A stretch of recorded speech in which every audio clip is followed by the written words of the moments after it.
Finance Committee meeting for Thursday, October 22nd, 2020 to order.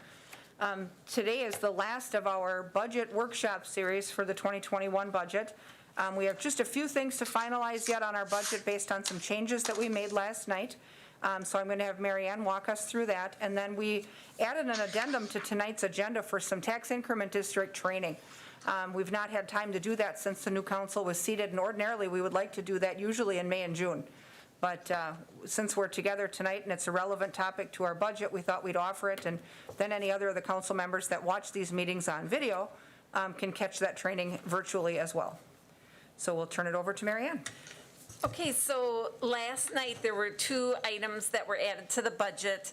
$30,000 in tax increment district number 8 to pay for the plan in collaboration with Marathon County for perhaps redevelopment at the UW Marathon campus, Marathon Park, and the highway shop area.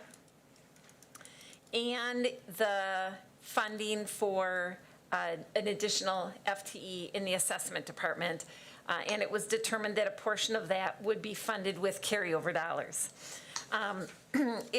When we first started down the budget process, you'll recall that I said there were two things that we needed to comply with from a financial standpoint. One was the levy limit, and the other was the expenditure restraint program. And the expenditure restraint program was probably the most difficult one based on the formula that they use. So with the additions of all of the supplemental, I needed to make two small adjustments that I wanted to talk to you about. And if you're looking at the budget analysis sheet, yep. So you can see that there's other adjustments, a credit of $10,000 there under the general fund. When we put the budget together, you know, we're always striving to have a realistic budget and make sure that we, you know, operate in the black. And when we had analyzed overtime in the fire department, historically you could see some trends up, and so I had increased overtime from the prior year of about $42,000. And, you know, I had talked to Tracy yesterday and then today about that, and, you know, we did talk about, you know, the reasons why we saw some increasing in overtime usage. But when it came time to balance the budget to that expenditure restraint, I was $10,000 over. So I went to Tracy and I said, okay, we bumped up your overtime by that $42,000. I need to pack it down by 10 grand so I can meet the levy limit, and she was good with that. So that's that $10,000 adjustment. The other adjustment that we made is in that reclassification. So the school resource activity, you know, our school resource officers, the school pays 50% of their time when they're in the school, so not during the summer. And what we'd like to do is, you know, the police department has basically a grant fund. So the VOCA activity takes place in there and other grants take place in there. We'd like to move the share of the school into that grants fund, and that would be the other mechanism that would allow us to meet the expenditure restraint. So those are the two columns, the reclassifications and the other adjustments, and then the supplemental funding is your total of the additional projects with the portion of it funded basically with fund balance like we talked about for the assessment position. And then under the central equipment and purchasing, that's where the parks project will take place. Okay. So those are the changes. So I guess the culmination of all of this, again, based on my estimate of the assessed value, the changes that we've made during the budget hearings or budget workshops is 5.5 cents increase. That would bring the assessed tax rate to $9.73, which is down about 76 cents from last year when it was $10.49, which is a 7.22% decrease in the tax rate. That's assessed.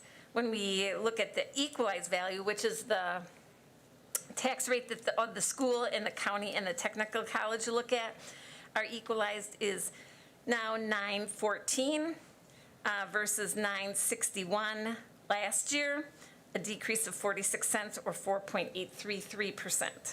Okay. So, as I've mentioned before, our assessed value is an estimate. The equalized is a firm number. So that is where we're sitting from a tax rate standpoint.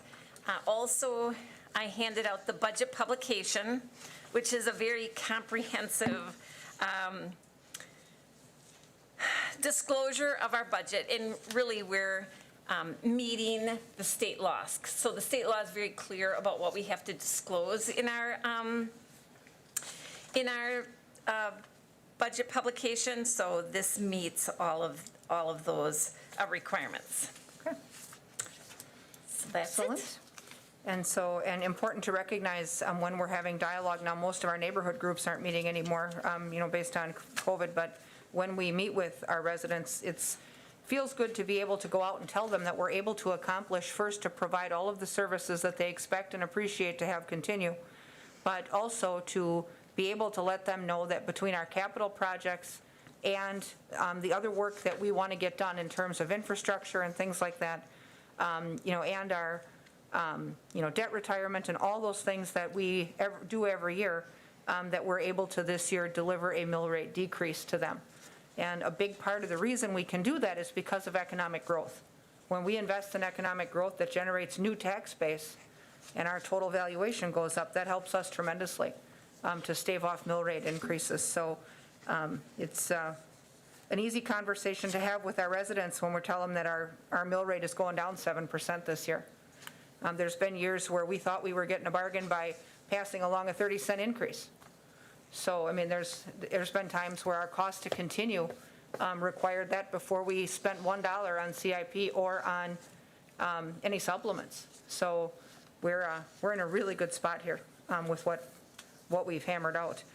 Does anybody have questions for Mary Ann on this finished product that's the result of our workshops? Okay, Deb, go ahead. All right. I guess I've mentioned this a few years ago, and I guess in talking with Mary Ann, but I think within the state guidelines that if you do have unplanned spending, I believe the city has an option of returning it or putting it into, future year budget. And I was hoping that with the COVID that, there was some activities that we were not doing or putting additional staff time in. So I had thought, are we projecting within the 2021 budget that there is about 800,000 that were not planned on spending in 2020, so that will help reduce the budget request for 2021. So thanks, Deb, for that question. So the city has a couple of policies. One of them is that we adopt a balanced budget, and using carryover funds is not considered a revenue source, so it results in an unbalanced budget. And it basically causes problems in future years because you have those continuing costs going forward. So, our 2021 budget, we have in the general fund $36,300,000. Generally speaking, that will be more next year. And so the situation that we get into if we take these reoccurring expenses and use one-time revenues to fund them is that we then have to pass on massive tax rate increases in that next year because we've not taxed properly in the preceding year. So generally, best practice when you have a surplus is to use that surplus that you generate in a year either to build reserves for unexpected expenses or to use them for one-time expenses, which would be like capital expenses, because then you don't have that recurring cost each year. So I think, like as the finance director, my recommendation would be that, we wait until year end. And again, there are expenses that while we do see some savings right now, Mother Nature obviously is rattling her saber very loudly right now to tell us that winter could be long and hard in November and December, which will increase our public works budget. So wait until after year end and see what that financial result is. And then if we see some significant savings, use that to tackle some of the capital projects that we've been deferring over the years. And we could find ourselves, in a very good situation as far as capital is concerned. Because, I think we all hear from our constituents the condition our streets are in. When you look at the deferred capital list that's in the budget, the Parks Department, besides their rolling stock, didn't get any funding this year for park improvements. So they have park improvements that have been on the list for probably, 6 years maybe. It's true. The parking lot at Sylvan Hill has been on for 5 years. The seawall at Memorial Park has been waiting for 5 years, and the erosion continues every season. We've not funded the last 2 playgrounds in the playground program. This year we held off on those. She had 2 left. So there's that. But, also knowing that, if we were to take surplus and do a one-time Band-Aid fix, and the following year our cost to continue doesn't have that same money available, and then you have to pass along a, 10% rate increase, that never bodes well with your residents. But, separate from that, I think sometimes when you do a relief measure like that, that's a one-time flash, it's not as recognized as the increase that comes the following year. And so I'll just use a private sector example. I work for a company that in July gave everybody a big dividend for COVID-19 relief because people were on the road less. And so everybody's bill in July when they were on monthly pay was a mere fraction of their normal one. And that made everyone real happy for 1 month. The following month, their bills all returned to normal because it was a one-shot deal. So the next month, they either perceived a rate increase, forgot the credit, or thought that the rates went back up. And so that caused the last 3 months of nothing but explaining because the heartburn of the return to normal offset the happy that they had from the one-time credit.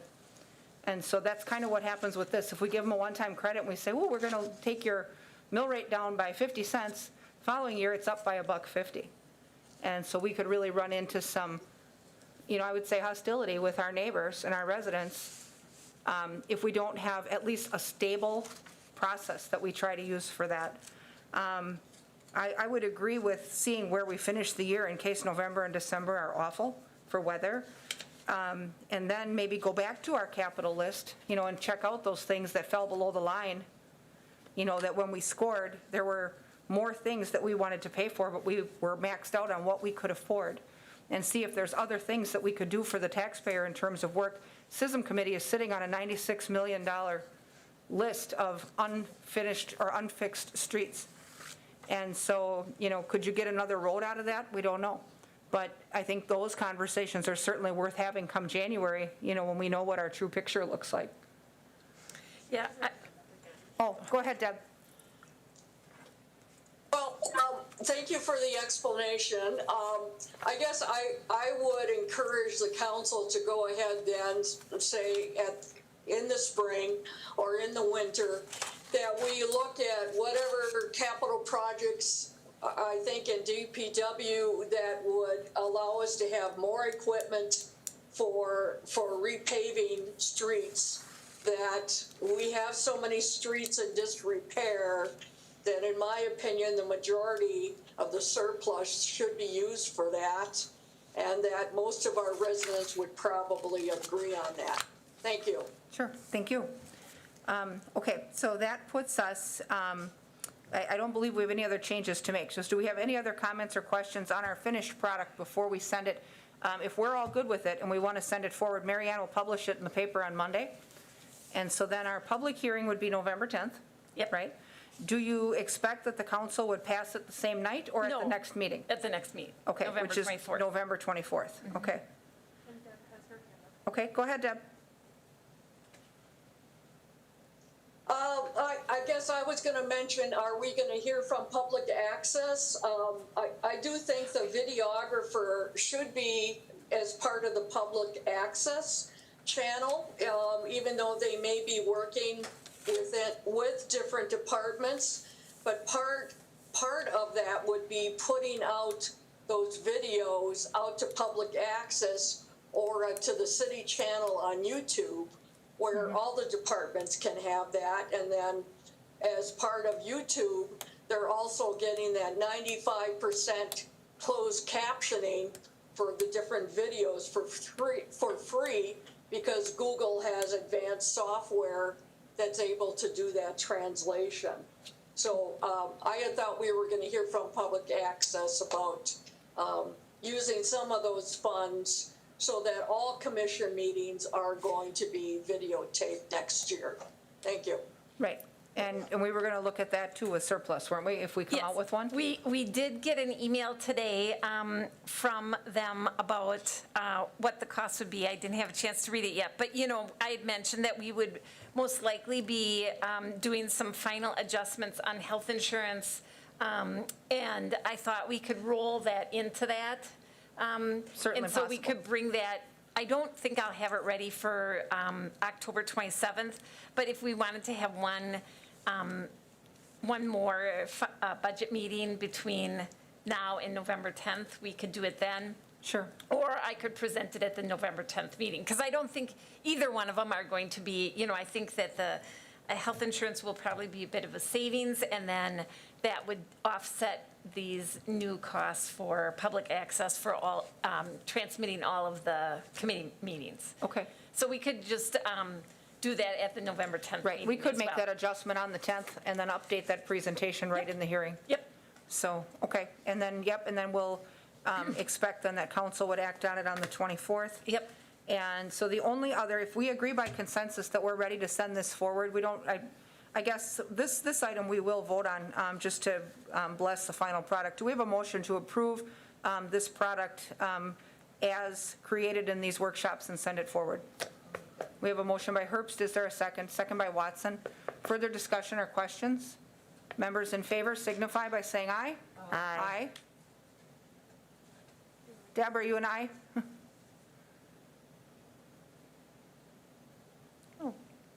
I guess I do not agree on the TID. I Okay. say no on the TID, but Okay. yes on the rest of the budget. Okay, but it's a total product, so do you want us to reflect you as a no then? No on the TIDs, yes on the other budgets. Okay, so you want to move this forward, though, for public, for publish? Okay. All right, so Yes. then we'll let the record show then that the committee has unanimously agreed to move this product forward for public hearing. And then the other item, we've got a couple of presentations. Yesterday, we had asked for some department presentations, just to get a little snippet of where a couple of departments yet will finish their 2020 budget and where they're looking for 2021, just to kind of see kind of what's on the horizon within those departments. And I think we had just a couple left. We had fire left. Fire chief was going to join us in person tonight, though she was not able to. But I told her we would be happy to hear from her virtually, and we have her on with us. And I believe we had Metro Ride as well. And were there any others? I think that was the only Yep, two. well, Okay. So if, Chief Kujawa, if you'd like to go ahead and start, just with a little thumbnail of your budget, and then we'll go to Metro Ride right after. You bet. Thank you. Can you hear me? We can. Perfect. So, the Wausau Fire Departments, like other city departments, the majority of our budget is attributed to personnel costs. In fact, 89% of our operational budget is related to personnel. And then another 6% is allocated to contracted services. Two of the biggest contracts that consume the majority of this 6% is our motor pool contract, which you're probably aware of is through Department of Public Works, and it's for maintenance of our vehicles and billing for the vehicles that we currently have in our possession. The other one is our billing company. So our EMS billing company takes up a lot of that 6% as well. That's about those two contracts are about $500,000. So the remaining 5% is more discretionary in nature, and this includes items such as building maintenance, building utilities, fire and EMS training, firefighter equipment, office supplies, things like that. The only substantial change in the budget for 2021 was in the area of contracted services, and we needed to add an additional $10,000 for the maintenance of the Lexipol product that we purchased about 2 years ago, which is an electronic-based policy and training platform. I don't know if you recall us purchasing that, but that was approved through council, and then another $6,000 was allocated for the maintenance of the new alerting system that we put in at Station 2.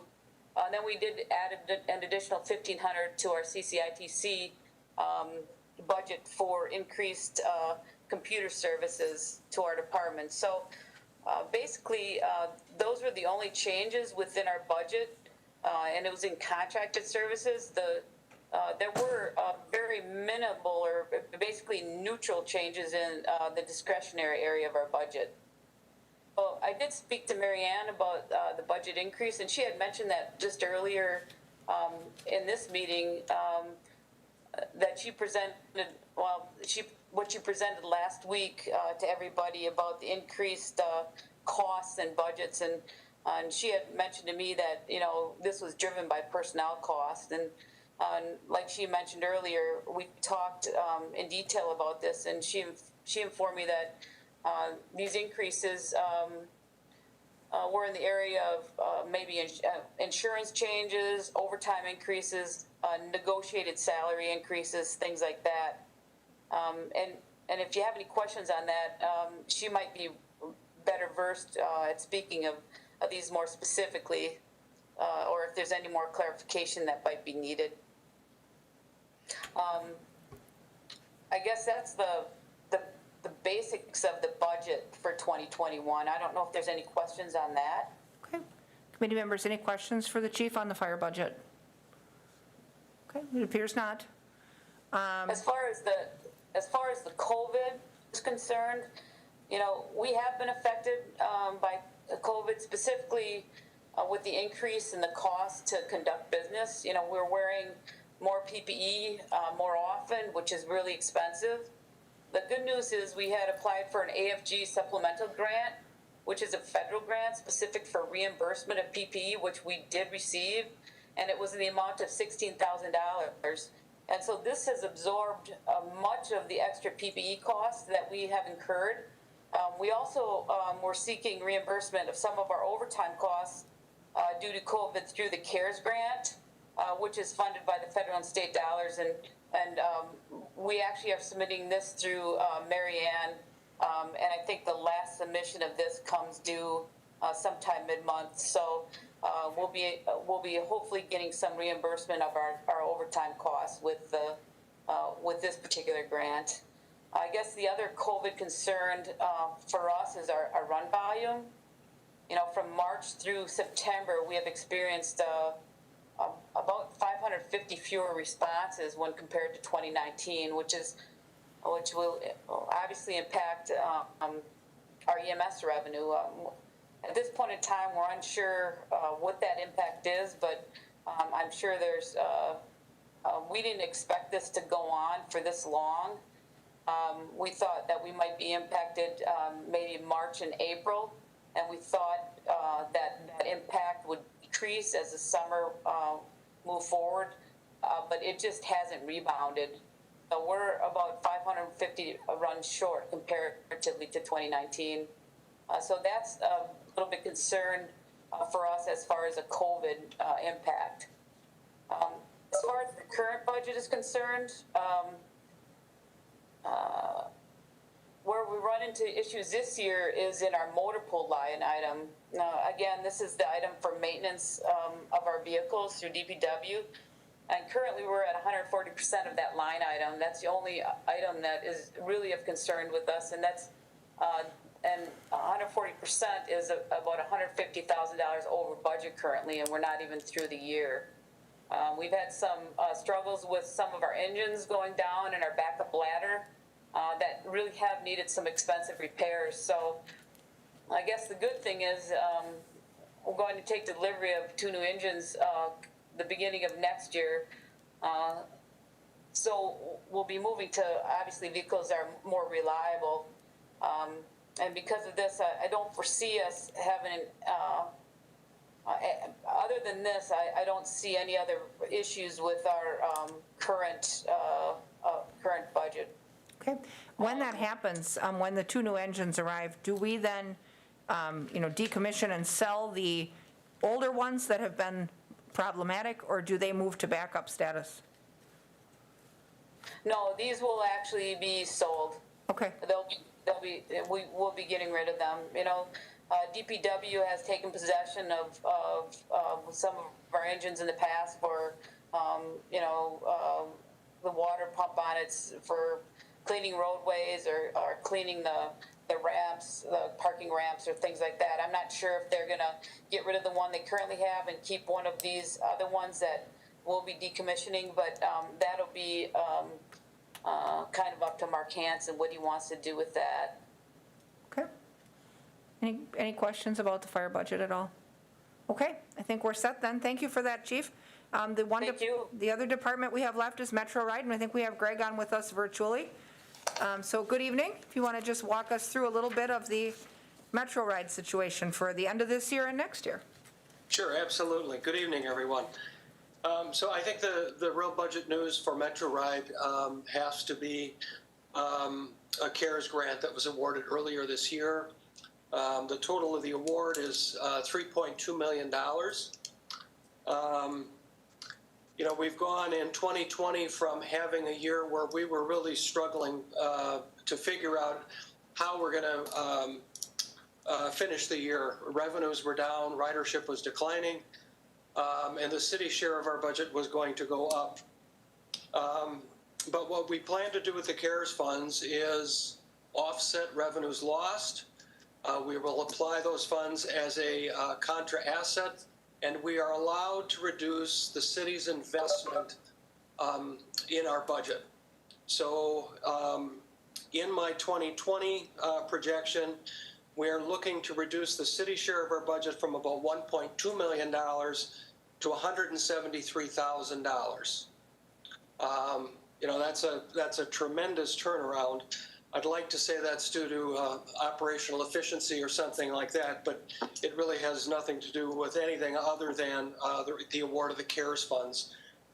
So the difference in the city's share from the 1.2 million to 173,000 will go into our reserve account. And my goal this year was to try to get as much of that funding into our reserve account, and then we can use it for whatever we want. It can be used at our discretion. And so we've already initiated a couple small capital projects. We'd like to become part of the city's phone system and replace our aging system, replace our swipe card door access system, and several projects like that. The money will really come in handy for projects that we should have pursued and have been on a waiting list for some time. Once the money is in our reserve account, we can use it on an ongoing basis for as long as we would like to mitigate the city's portion of our operating budget, or, as I said, to pursue capital projects. As far as the 2021 budget, the budget itself represents a status quo in terms of services provided. One minor change is we added a utility worker. We've been operating with a single utility cleaner for the past 15 or 20 years, and COVID has really kind of pushed us toward an effort to better clean and disinfect our vehicles and facilities. We're in the recruitment process for that position currently. In 2019, in 2021, the city share of our budget, due to the application of the CARES funds, will be kept to 2019 levels. So that's about $890,000. It's my goal over the next 3 years or so to apply those CARES funds on a diminishing basis so that as we navigate back toward the levy, we can do it in a more gradual way. Having said all of that, $3.2 million is quite a bit of funding. And as Mary Ann pointed out, in the use of unspent funds, using it for ongoing services is a risky business, because once that one-time money is gone, you got to figure out how to do that on the levy. So our goal is to pick off some larger capital projects like real-time customer information, new fare box system. We're investigating those projects now, and we hope to proceed with those next year. Okay, and we're also working on a few bus replacements, right, over the next year, because we did approve the city's share of some bus replacement prior, didn't we? Correct. We are, a portion of that procurement will be funded by VW settlement funds. Sure. Along with some local funds. I actually issued a letter of award for the first 4 today. We've been waiting for the state to complete the grant process and complete the award of the funding for the last 3, and that has not yet occurred. I was hoping to issue a PO for all 7 today, but I issued one for 4 instead. Okay, good to know that we'll have some new equipment on the streets as well. Some of the units that we have currently were purchased used, and they were high mileage when we got them. So good to know that we'll have some new things out there for people. Anybody have questions about Metro Ride or about the CARES grant? Okay. If not, I think we're good on that. Thank you, Greg, for bringing that forward. You're very welcome. All right, so those were our last 2 department presentations, just to kind of walk through and see kind of what's on the horizon for us going forward. The other item that we added to our agenda was some tax increment district training. So Mary Ann has a PowerPoint for us. She's given out some paper copies, but she's going to put that up on the screen. And we'll turn the camera too so that we can capture her presentation on the meeting video, so that anybody that's not with us tonight or that wants to watch later virtually can capture this training on demand. So turn it over to her. This will be way shorter than my budget one because it's only 13 pages versus 66. I know I wear you guys out. So, yes, Lisa, and I think Becky McElhaney, too, had provided some feedback that there were a lot of questions regarding tax increment district. And as I was walking down the hall, I got somebody asked me a question, actually, our public access guy said, it's so confusing because it is a TIF or TID. And, I think old schoolers like me have a tendency to call it TIF, which is tax increment finance. But that really is the strategy or the concept. Now, when we're talking about the districts themselves, we'll call them TIDs, which really stands for tax increment districts. So when you hear TIF and TID, we kind of use them interchangeably, but we're generally talking about the same thing. So, do I do this? Yeah. So tax increment district, what the heck is it?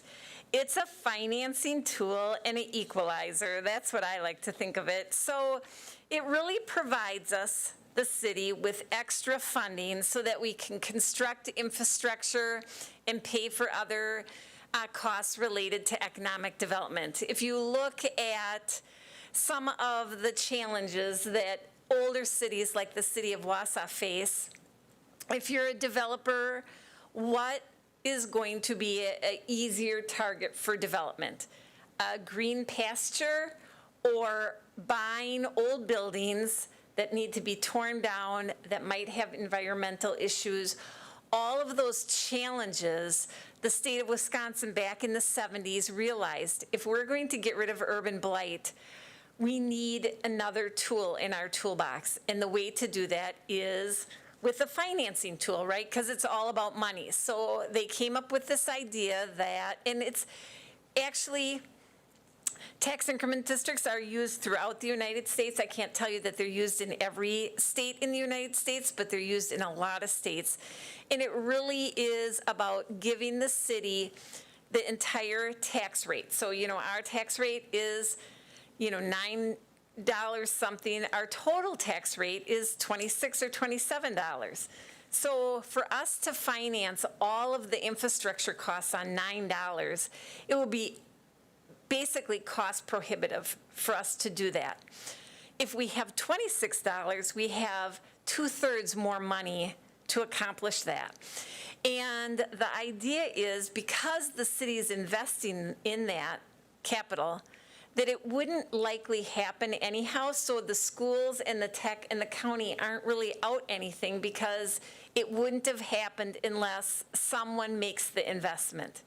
And that someone is the city as it pertains to infrastructure.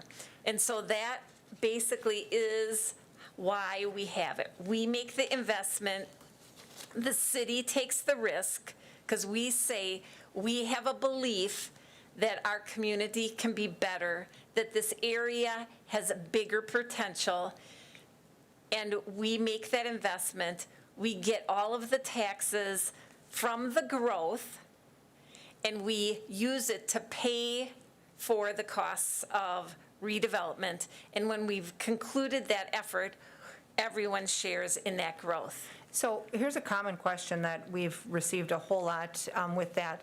And, I think I would say it's a pretty prevalent myth that tax increment districts cause school districts, counties, and NTC, whatever, our other taxing entities, to lose money, that we take money from them.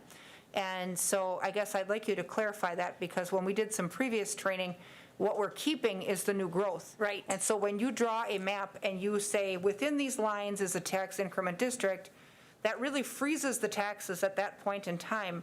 But the other entities that are your partners have agreed to not share the growth, but they continue to get what they always got. Is that true? Correct. Okay, Yes, that is true. So that's been widely circulated, is that every time the city puts property in a TID, we rob the schools, we rob the county.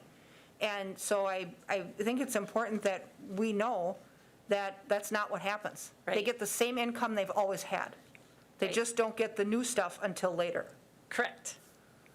Maybe I could go ahead and get to that chart. So this is a good chart to look at it. The maroon is the taxes when you create the district. And so that dark maroon is in, year one, the school, the tech, the county, and the city, we are all using those base taxes to fund our operating budgets. The lavender or purple, bluish purple, that is the new growth. So investment takes place in that district, taxes grow, the city gets to keep that tax and use it to offset our development costs. And then when that district ends, we share it with all other taxing jurisdictions. So that's why that dark purple then grows, because now it's returned back to all of the taxing jurisdictions. They all get to share in that new tax value, and they all get to use it for their operating budgets. But during that growth period, the city took all the risk, did all the borrowing, made all the deals. Right. And so it was entitled to that growth, but that growth likely would never have happened for any of those entities, including us, if we hadn't gone out on that limb. Is that, Yes. okay?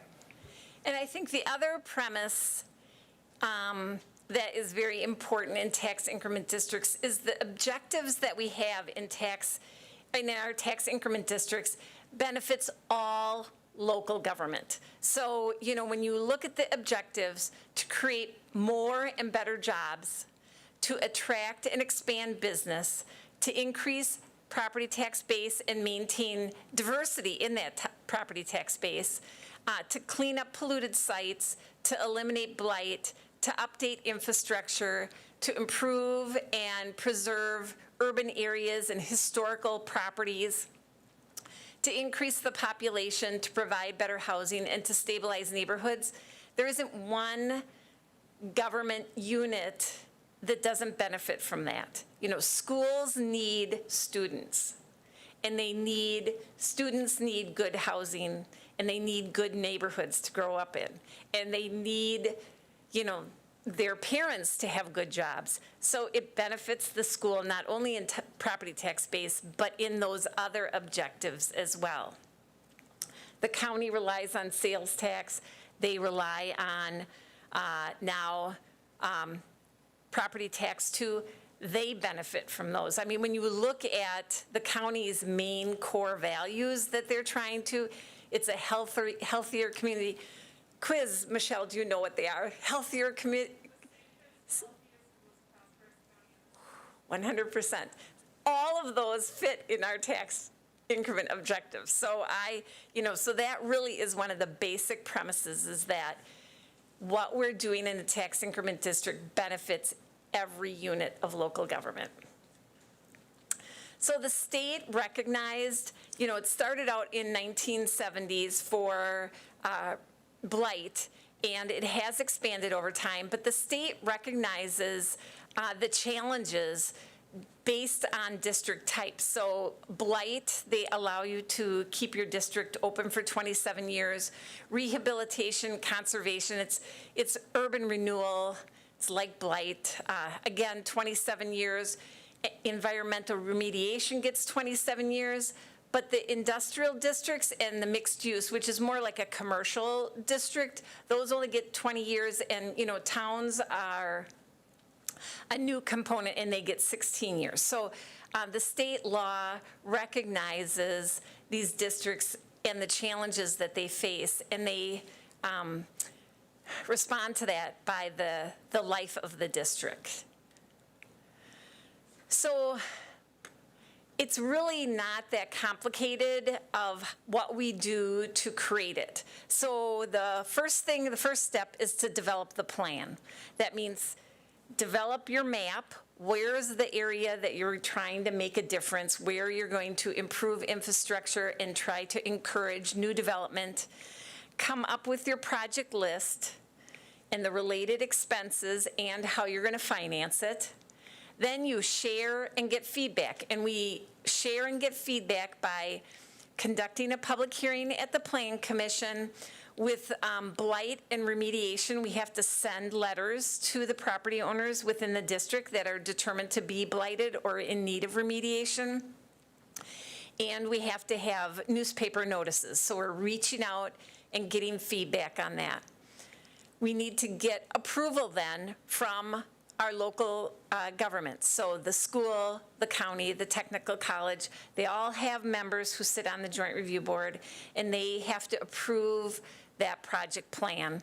And council needs to approve the project plan. And then the final step is that the Wisconsin Department of Revenue approves the project plan. So it goes through, it's a very transparent process, and it's, very statutory driven. So we have to comply with those rules when we create the districts or if we amend. And it's really to be transparent in that process. Can I ask? Sure. Okay. So looking at the TID map on the front, Yep. the first slide, they look so oddly shaped. Like how is there has to be some kind of rationale, right? Why things are... Yeah, the city has used kind of, I would call it a two-pronged approach in our districts. And, we have geographically kind of large districts. And one of the reasons we do that is when we do amendments, we try to see if it's close to, if we have a project come up, we look to see if it's close to another district, and then we just amend that district. And what we've said is, from the Joint Review Board standpoint, we're not creating something that has a new life of 27 years, so we're basically going to get that extra work done in a shorter period of time. So we see that as value to the Joint Review Board. The other reason we like to have our districts bigger is risk mitigation. You know, I'm always concerned about mitigating the city's risk, financial risk, because, you know, it's hard sometimes to, you know, you'd like to have a crystal ball and you'd like to know what's going to happen, but sometimes you really don't. So, for example, TID 7, we created that right before the economic downturn in 2006 or 7, and of course we put in a ton of infrastructure, and then development didn't occur because the economy was so, you know, in a state of recovery, and it took a long time. And so by creating bigger districts, you don't have to predict where your development is going to occur as as precisely. Thank you, Lisa. So it really helps us. And, you know, that's, for example, if we use Bull Falls district, that's probably the only district that we have that's just a tiny little district. I mean, it was made up of, I think, of four parcels. Most of those now sit with Bull Falls itself. But we, you know, that district has been struggling, and there's no other growth that can help it out. So those are the reasons why we create big districts.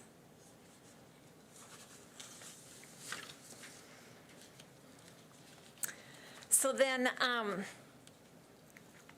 so the project costs, what can we include as eligible project costs? Again, the statutes tell us what we can do. Public infrastructure, land acquisition, assembly, our debt service, consulting services, remediation, demolition, relocation, building repairs, developer incentives, as long as we have a developer agreement, and administrative costs, like, you know, we have to pay an annual fee to the state of Wisconsin, and we're allowed to allocate, let's say, engineering time, staff time, audit time, because these are audited every year, to the district as well. And the state law allows us expenses that are in the district, and if you include it in your project plan, you can spend money within the half mile of the district, but it has to be in your project plan that you're going to do that. Okay. Does, Deb Ryan, do you have a question? Hand up? Go ahead. Yes, I did. I was also going to say, while I was working at Catholic Charities on 2nd Street, that's when the different development happened. And as part of TIF construction and costs that are eligible is moving tenants, whether it's commercial or business or rental properties, and moving those tenants to a new location and finding them comparable rental rates that may be higher than what they're paying now, so a subsidy, or even for tenants as well, to help them pay for the moving costs, changing over your phone system, your emails and that, or even for rentals where there may be tenants that were like in that apartment building on Thomas Street that had to be relocated because it was being torn down. And then the other thing that I guess some of my residents are concerned with is the landscaping. We seem to go kind of top tier in some of our landscaping in this area to make it attractive, but it's one of the costs that you are allowed in TIF.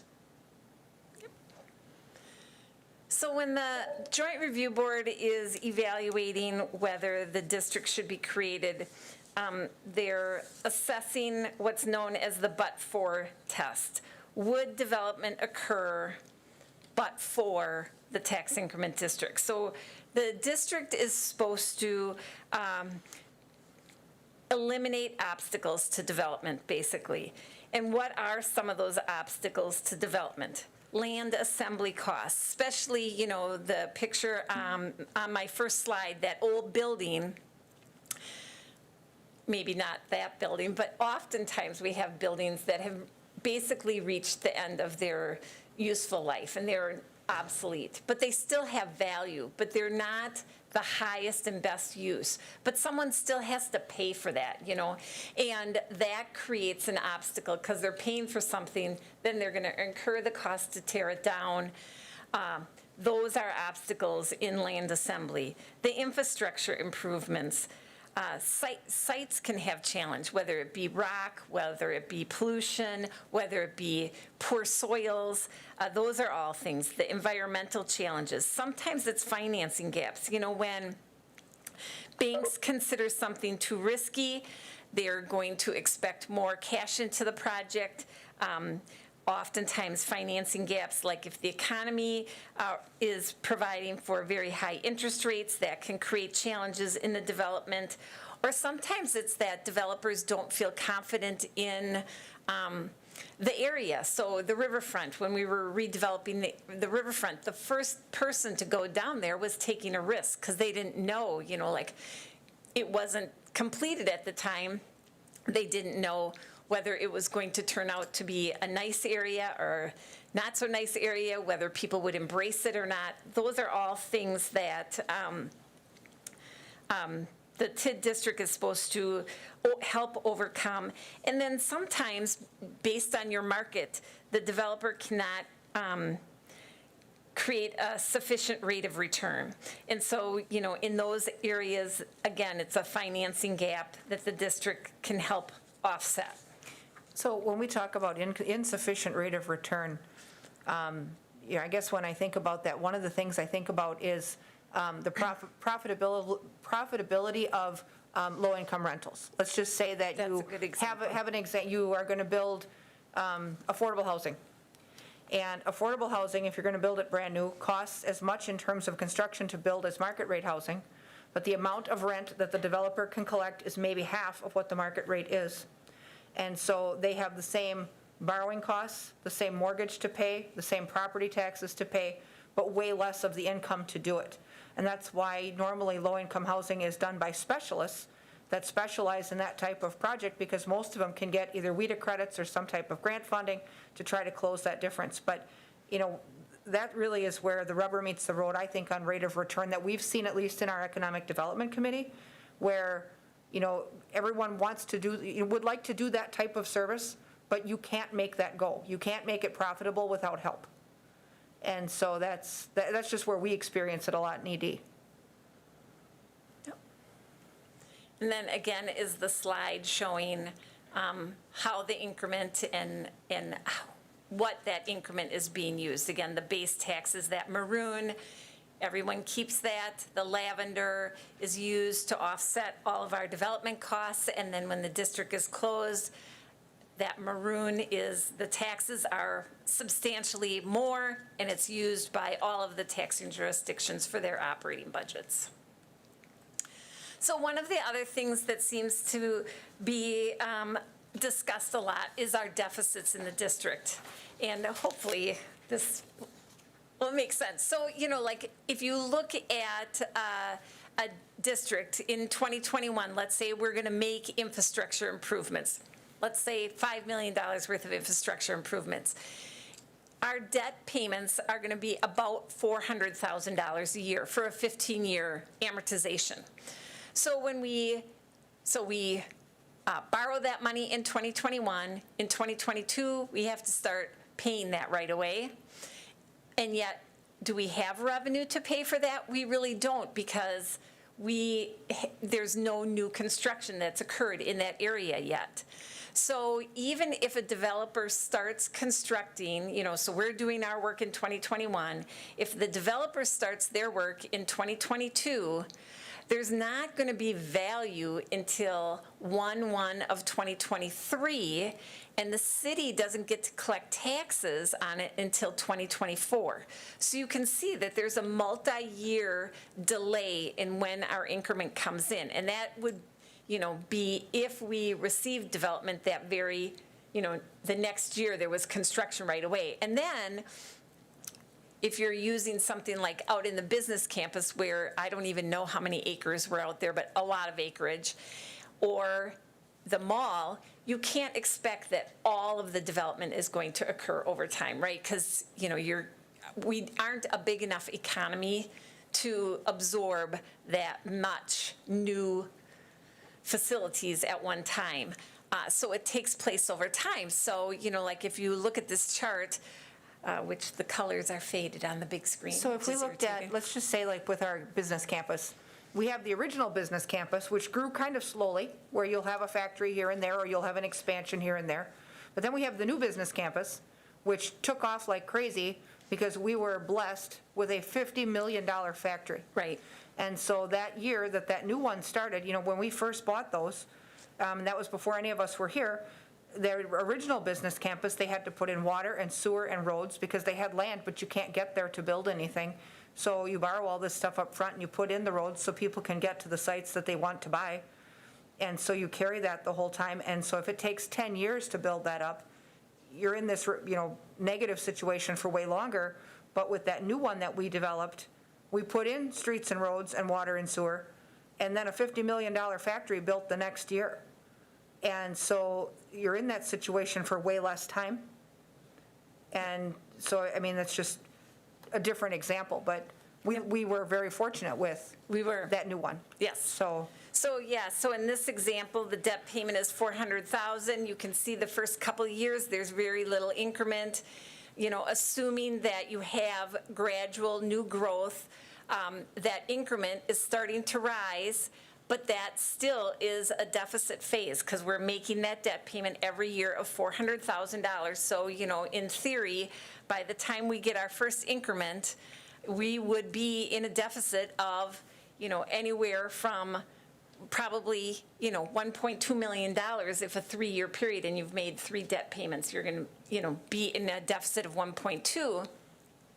That growth then, your first maybe tax bill that you send out is going to be, let's say, $250,000, whatever.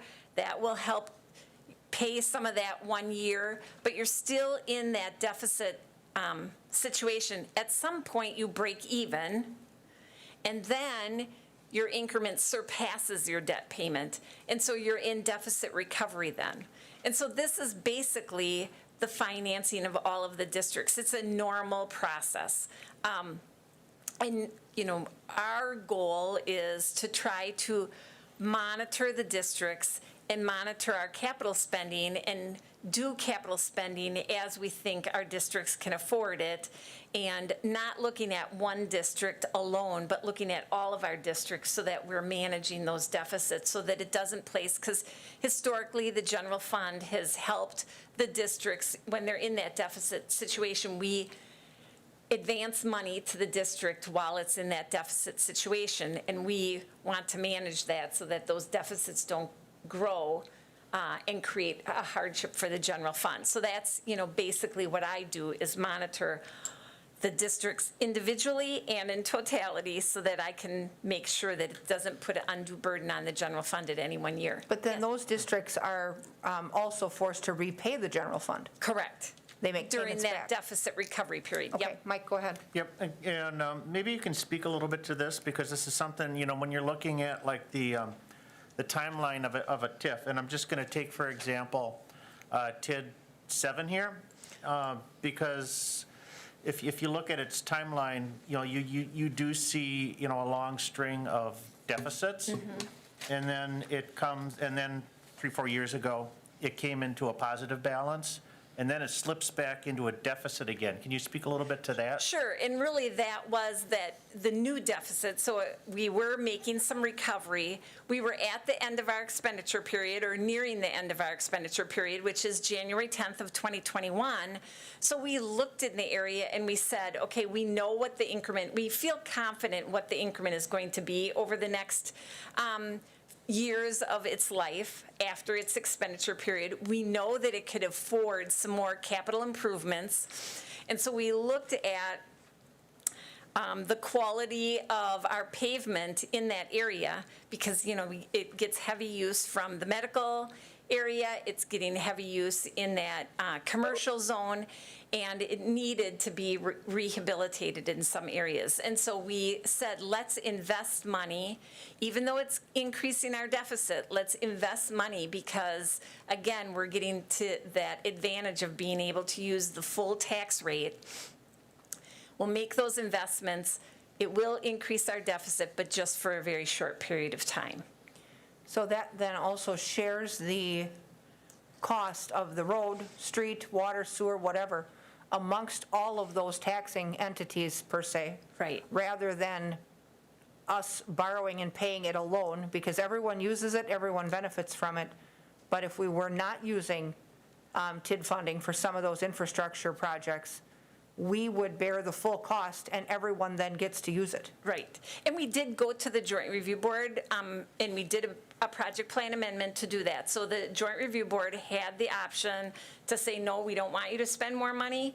But they said, yes, we do want, we believe that this is, a valid thing to do. And so they approved it. Common Council approved it. So it was a very transparent process, that strategy to, improve the pavement in the area. Well, and assuming they'll last us 20 years. Yeah. It's a good investment. Deb Ryan has a hand up. Deb, go ahead. Oh, unmute. Back and go back to that one chart, what is it? Page number 9 out of the 15. And I guess we just kind of skipped over how the TID money comes in.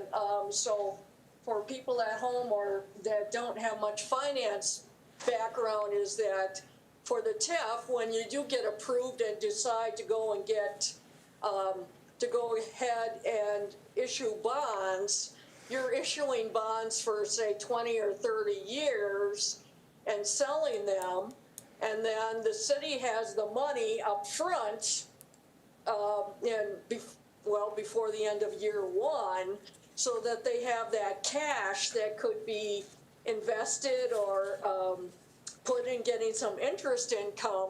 And so having that funds over the 20 years, so the city would have enough of that cash then to be able to pay those principal and interest payments of $400 a year, like for year 2022 to like 2027, when it ends up there is more development. But Marianne, I had thought that sometimes the TIF districts get extended, where you may be doing a bond issue for another district, and then you piggyback on, I guess, that increase in that other district, so that you're combining maybe a few districts for a bond sale. Isn't that correct? You can allocate, yes. So when we do our capital financing, we can combine projects into one debt issue, and then our financial advisor calculates the annual payments and divvies it up between the districts and our capital projects. It's basically just to save money on debt issuance costs to issue one. And really, we can even do something, let's say one district has enough increment to, let's say, retire the debt really early, so you'll see maybe that district is going to retire their share of the debt in 5 years, and another district is going to pay it over that full 10 years. They just, allocate it based on the financial capacity of the district. Yep, that's correct. Good deal. So one of the things too, I get the impression sometimes that the council is leery of tax increment districts because they feel like they don't have control. And I think the Common Council does control the tax increment districts. And how do they do that? They approve the project plan and amendments. We can't make any changes to the districts without those project plans and amendments. And, again, I think the city goes through a lot of processes, because usually finance and ED, of course, it has to go to Plan Commission. Plan Commission has to approve it and have a public hearing, and then council approval. So the creation of the plan is getting, and you have to, by state law, there has to be, a certain amount of time in between some of those processes. Again, it's all about transparency and allowing people time to find out about it and react to it. Council approves the developer agreements. Council approves all of our debt issues.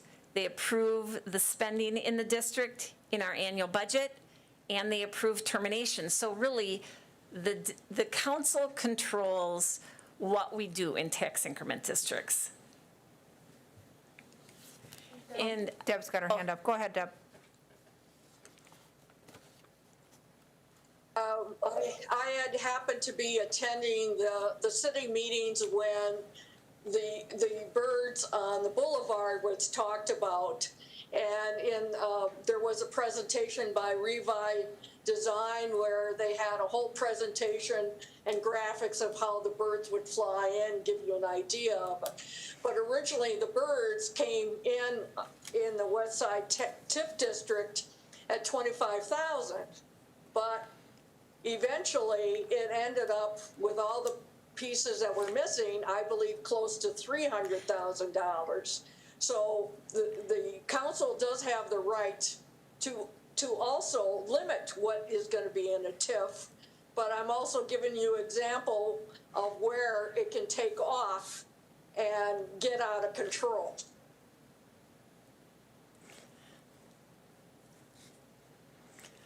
so I think the other point that I want to make is about transparency. Again, we've kind of gone through the public input about the creation and the amendment. Other areas that we communicate our tax increment districts is we create an annual report that we post on our website. The Department of Revenue has a different annual report. It's less comprehensive than our annual report, and we are required to submit that to the state annually, and they post that on their website, on the state's website.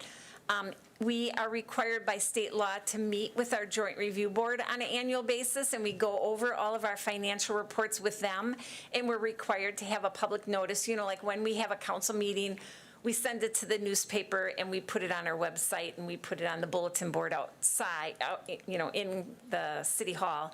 But this is a little bit more comprehensive because we have to publish the meeting notice in the newspaper to make sure people know.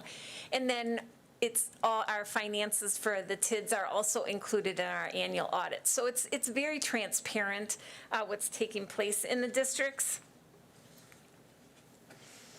And then just an example, we closed TID 5 this year, and I know I've talked about this before, but I do think it's worth it to go over one more time, because we've closed the district, the city then had $330,000 that flowed basically up to our operating budget that we were able to use because that district closed. The county is getting $162,000. The technical college is getting $43,000, and Wausau Schools is getting $371,000. And again, that's based on their tax rate. So we're not, cheating anybody. It's all based on your tax rate, and that's how that calculation. But so that's the value of kind of discloses why we have tax increment districts, because these values wouldn't exist if we had not made those infrastructure improvements back in the day. Well, and so those gains then go forward in perpetuity also. So every year, they're going to be able to enjoy a way higher volume of tax collection from that area than we ever would have if the district had not existed. Yep. So this year's gain is 906, but as taxes go up each year, it could be a little more. Right, and it would have been more. We had actually reduced the size of this district a few years ago because we realized we were going to be able to pay off all of our costs, and so we reduced the size of the district so that we could share increment with the school and the county and the technical college sooner. So we cut it way back in size. Okay, go ahead, Deb.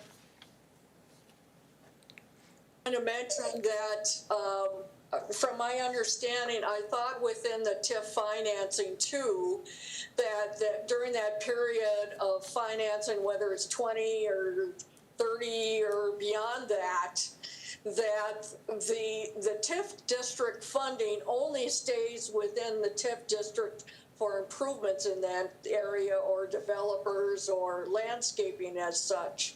So for the rest of the city services, it's the homeowners and businesses that are not in a TIF district that are paying for all the rest of the city services. So you can see with the TID District 5 here that you're talking about like another 600,000 that was kept within that district and was not in the general fund to help pay for the city services. And that's why a lot of the smaller companies or homeowners are being taxed on a higher basis, because it's us that are not in the TID that are paying for the annual city services. Well, during that time, though, the taxes that are frozen, those are going to the general fund, right? Correct. So if you have an open TID, like 7 or 10 or whatever,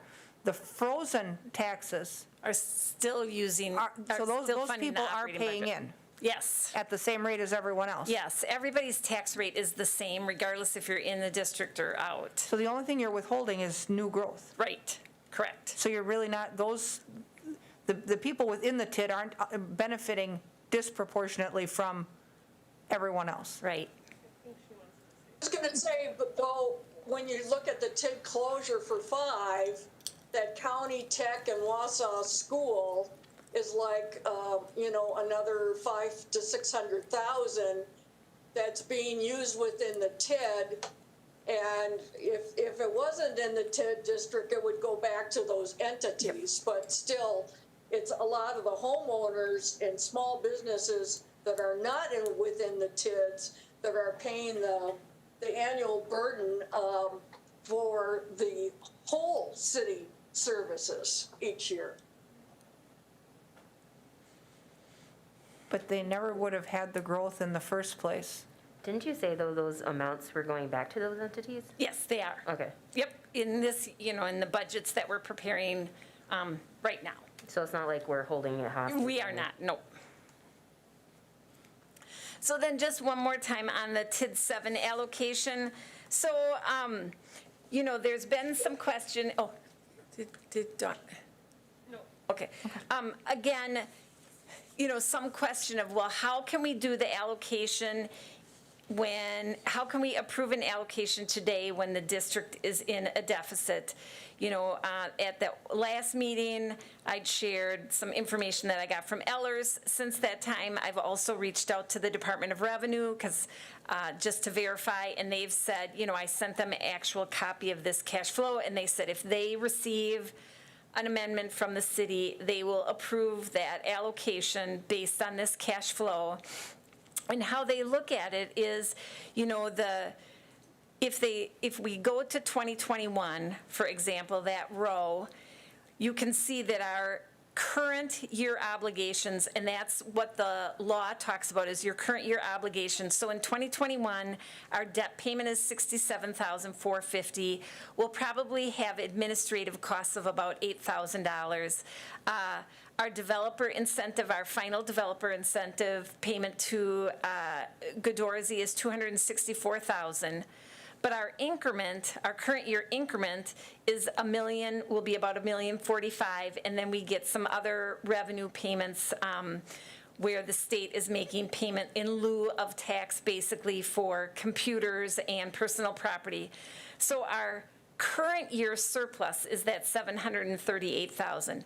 They're saying, the state is saying, in theory, or per their law, we would be able to actually use that $738,000, that annual surplus, to apply it to TID 7 in 2021.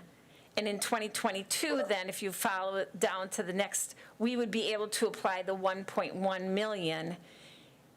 And we basically could hold off on funding our deficit until, the final years. I know we want to get rid of that deficit, so I was proposing that we wouldn't donate until 2023. But they're saying that they're looking at it that we are having an annual surplus beginning in 2021. And so, our cash flow shows that it will cash flow, and we will be able to pay off all of our obligations before the district ends. And so those two measures allow us to do the allocation now. And again, the benefits of that is that it reduces early district deficits. It allows us to retire debt earlier. It strengthens our general fund balance. It reduces financial risk. And like I said, we make that donation determination annually. So if the district is stronger than we think it's going to be in the beginning, we could stop donating at any time. Okay, so then this is our forward roll on the mall project. Let's just say, so you would start to donate in '23, assuming you would donate '23, '24, and '25. If their development comes along way quicker than anyone thought, you won't need year 3. Right. At all. Right. And you could stop then. Right. And so then, given the fact that you wouldn't have any further borrowing in the district and no new obligations, you could then also close the district early, If you wanted to, yep. if the council could choose to. Yes, And then return the rest of that to the other taxing entities sooner than later. right. Okay, Deb, go ahead. Say, you have the column of developer incentives, and this isn't going out for the whole period of time or whatever, it's just showing 14 through 21. But if the council was stingier on developer incentives, you could end up closing the district a lot earlier. Right, So and it this, all depends on how the council wants to act. yeah, and this is TID 7, so this is just looking at tax increment district number 7. The city has that obligation that it was a developer's agreement back from 2008 or whenever we did the one with Chuck Godorsky. So this is the final payment, and 21 is our last year to expend money. That's when our expenditure period ends. So this district will not incur any more costs but for what I have outlined here. So it's to the point of profit already, Yeah, well, it's not- basically. I mean, as soon as you clear those last couple loan payments, Yep, the Right. last 4 years that are listed there are pure profit. yes, it will be making an annual surplus from 2021 to 2026. Right, and so, Yeah, because you can look forward and property values aren't going to go down. Right. So, right. And we have the new surgical associates that's being constructed, and I'm told there's going to be another new building right next to it that's going to go under construction very soon, so, So the other project costs in that 2020 are the other infrastructure yes. expenses? Okay. Yes. And then the final slide is really just kind of looking at what's taking place locally. So I got this right off of the DOR's website, and said, well, what's going on in Marathon, what's going on, and I realize it's really small, sorry, going on in Marathon County. So there's 38 active tax increment districts in Marathon County today. And you can see, all of the communities that have districts.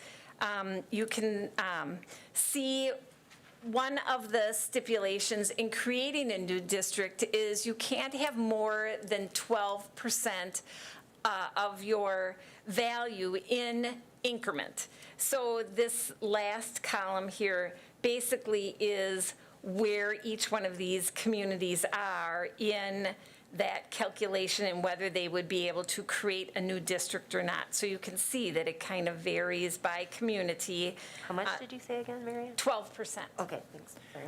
So can we move the box to the middle so we can just see it right in there? Yeah, okay. So there. So anybody over 12 in that right margin? Right. No more districts. Correct, until they would get down below that 12%. And which is interesting because some of those are neighboring communities. And, that we are often stacked up against when it comes to looking at mill rates and taxes. So, looking at this, I can understand how ours, how we're at a 10% load, but like the Village of Weston, they're sitting at 22%. How do you, if the state doesn't allow you to have more than 12% of your property, how do you end up with, say, 20% or 23%, et You cetera. just can't create any new districts. So you can, this could be 50% or 100% for that matter, but you would never be able to create a new district during that time period. So it basically, shows that a lot of the tax, the new growth is going to pay project costs. So 22% of their value, new value is going to their districts. So they're really, again, it's one of those things where they're not creating new growth to help pay for police services, fire services, street plowing, because it's all going back to the district. So at some point, when the load is that high, let's just say if you're way above 12, and that growth doesn't happen, say we go to recession and the growth doesn't happen like they plan, is it realistic that those districts could end up distressed by state assignment? Right. And this 22% is reflective of the new growth, so that would be new growth, but it's being used to finance the districts, not Okay. their operating budget. So, so it basically just shows that they don't have capacity to create a new district, and that a lot of their value of their community, their new growth value, is being used in the districts rather than for operating budget purposes. Well, and that was another common myth that had come out a couple years ago where, folks would say when we would talk about budgets or when we would talk about development projects, well, everything that grows in the city is in a TID. The entire city of Wausau is in a TID, too much land mass is in a TID.